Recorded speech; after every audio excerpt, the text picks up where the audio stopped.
Как различить одно от другого? Далее нужно отмести лишнее. Первое — проверить, моя ли цель. Мгм. Мне Как? очень нравится техника 5 «зачем». То есть, допустим, спрашиваешь себя, зачем тебе это?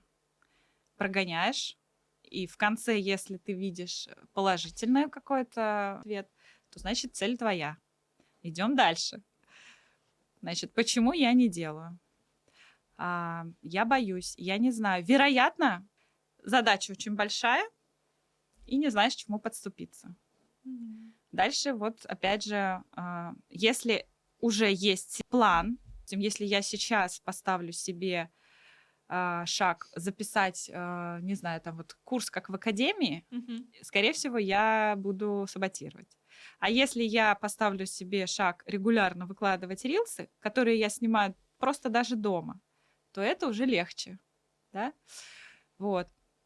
Если система есть, понятно, что делать. В принципе, ты понимаешь, что это объемно, да, ты можешь это сделать, но ты все равно не делаешь.